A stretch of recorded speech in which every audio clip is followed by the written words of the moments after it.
everybody. Today we're going to begin to learn about slab ceramics. We're going to learn some different ways to decorate slab ceramics, and we're going to learn some important do's and don'ts. Okay, we're going to begin by unwrapping our clay. We always do it the same way. We always come to our bag of clay and it's always tightly wrapped because we care about it staying hydrated. You can pound on it. Give it a bit of an even surface. Okay, I think I'll start with a 3-finger piece of clay.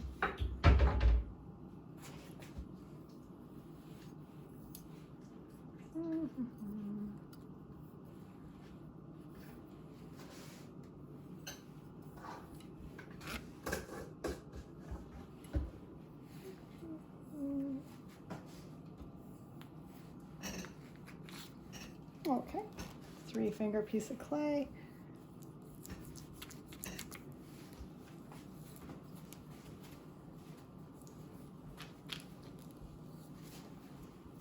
Now in coil, we always talked about keeping our clay very moist.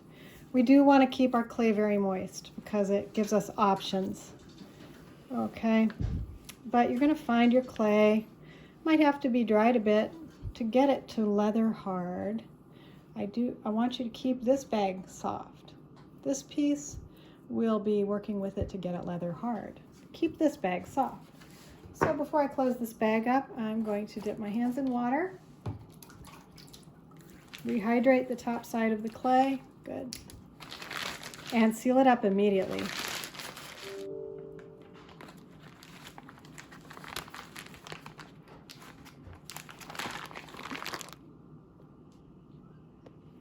Now we have a piece of clay. Mine is very hydrated, very soft. I'm going to start to mass it into some sort of a smoother lump. All right, it's not too lumpy bumpy. Now, what you're going to run into when you go to start rolling this, you're going to see that I've got pencils on the side.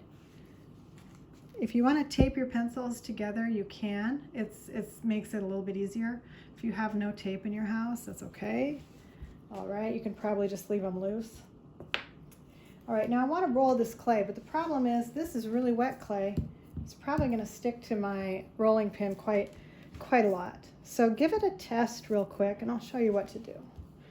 Okay, yep, there it goes. See, it's totally sticking to my rolling pin. I kind of expected it because it was so soft. So number one, make sure your rolling pin stays clean. So if you've got to wipe it off, wipe it off. Number two, this clay is really, really wet, which is great oftentimes. For this, we just need it to not stick to the rolling pin. So I'm gonna fold over my piece of fabric and make sure it's really smooth, guys, really smooth, no wrinkles. Oops, I see a wrinkle. Goodbye, wrinkle. Okay, now I'm gonna roll it. I make sure I feel the pencils underneath the roller, okay? And what's happening is inside of your fabric you've been working with, there's probably a little old clay dust, and that gives it an ability to dry out clay. It's also just a dry piece of fabric, which tends to really dry the clay out quickly. All right, now I'm going to lift up that piece of fabric. Oh, hey, I've got a pretty nice slab there. That's good. This is what we call a slab. All right, now ask yourself, is this leather hard or would you call it plastic stage? If you answered plastic stage, you are correct. So in order for this to get leather hard, let's see if it's dry enough now to roll it just a baby bit. Yeah, it is. Okay, now for it to be leather hard, you're probably going to have to leave it out on your countertop for, oh, I'm going to say half an hour to an hour. Or if it's warm outside, go set it outside and it can be leather hard in like 10 or 15 minutes on one of these Phoenix, Arizona days. So I always like to have a piece of cardboard or board around and make sure it's really smooth. And I'm going to go lay it out in the sun somewhere where nobody's going to step on it or mess with it. And I'm going to come back in 10 minutes. Okay, through the magic of video, this is now a leather hard slab. You can see that it does not bend in a plastic manner. Okay, it's still wet. It still feels a little damp. When I put it up to my cheek, it feels cool because there's still water in it. Okay, but it has shrunk and it's definitely not got a plastic quality to it anymore. When I look at it, I see, oh wow, an air bubble. Do you guys see that? See that air bubble? Let's do something about that. All right, I'm gonna take a toothpick. Air bubbles are not our friend. Air bubbles can make your project explode. So if you see something that looks like a blister, poke it with your toothpick or your needle tool and gently rub it until you push the air out of that pocket, okay? If there's a little dot left in your clay, don't worry, we can fill that later, it's no problem. But I wanna get rid of any air bubbles that are in the clay. And I look at the surface, do I see any other blisters? No, it looks pretty good. Okay, so now we've got our bit of leather hard clay. We can get rid of our little governor sticks. All right, as far as cutting the clay, you can use a butter knife. Needle tool is excellent. If you have an X-Acto blade sitting around your house, that's really good. You can use a toothpick. This might break, your toothpick might break. You can also use a real pin or a real needle. All right, so if we want to cut it, we can take a ruler or any flat-edged surface and cut our clay. Rulers are great. Make one practice cut. Needle tool is excellent. A real pin or a real needle is okay. An X-Acto blade, a box cutter. You can use a butter knife. Make sure it's clean. Okay, you might have to do a couple of passes if your clay is leather hard. All right, you got a couple of passes.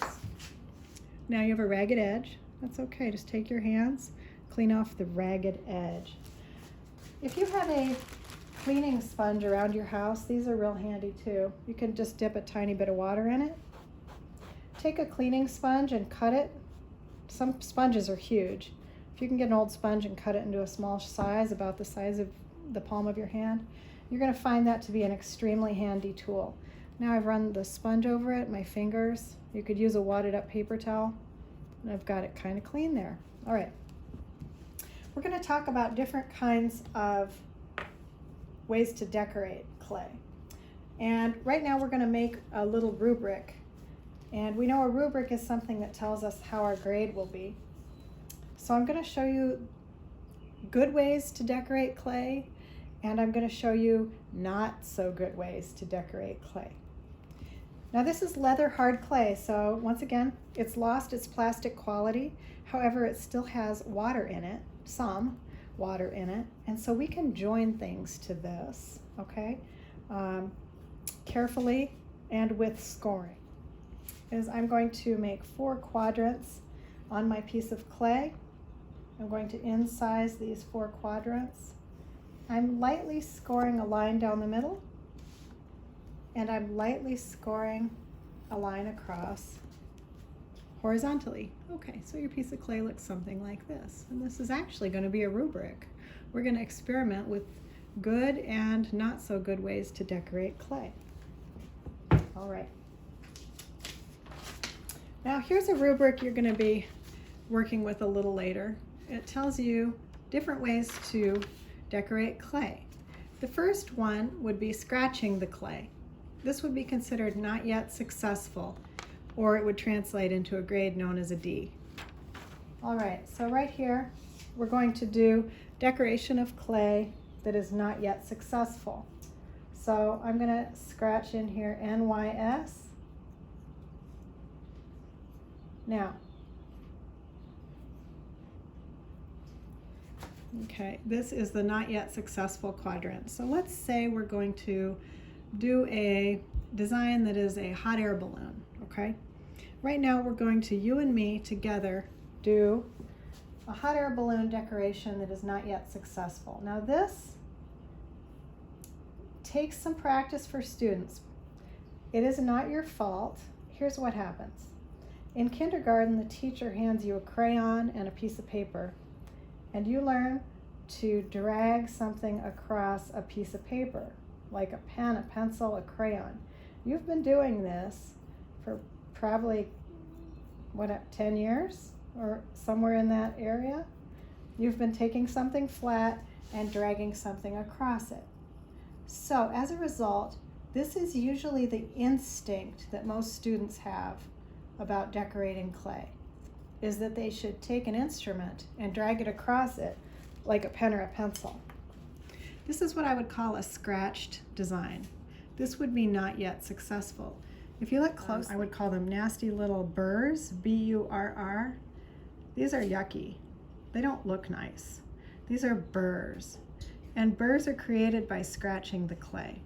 So this quadrant would be not yet successful. It would be called scratching clay, not yet successful, D. Let's go over and make the next one, impressions. This would be successful, this would be a C. Okay, so one way to get around getting burrs in your clay is to impress impressions into your clay. And sometimes you have to be kind of inventive and find things. Okay, let's find something. Here I've got an ingredient from my kitchen, and I notice it's a little circle, and I can impress into my clay. And that's a good way to do things. So if I want to do a hot air balloon, I can just take the cap and impress it into my clay. And I get a circle. You can see this design doesn't have nasty burrs in it. All right, and you can be crafty and creative and find ways to impress. Here I'm using my toothpick and a pencil to impress impressions into my clay. You can use lots of stuff. You can use all kinds of stuff around your house to do this. Okay. Have a look at what I'm doing. I'm laying the needle tool down on its side, and I'm dragging it across the clay, very laid down, very far.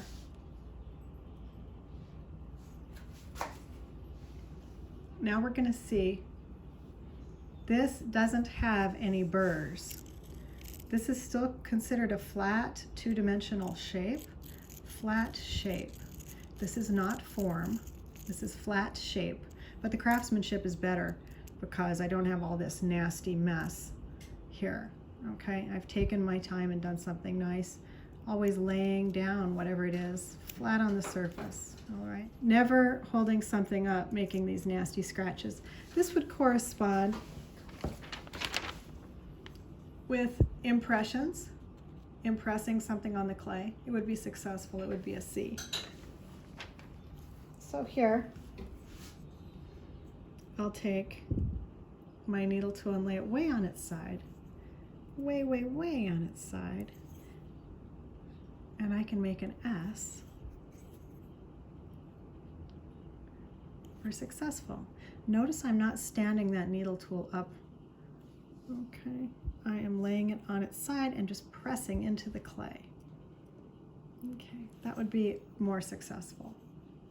All right, let's talk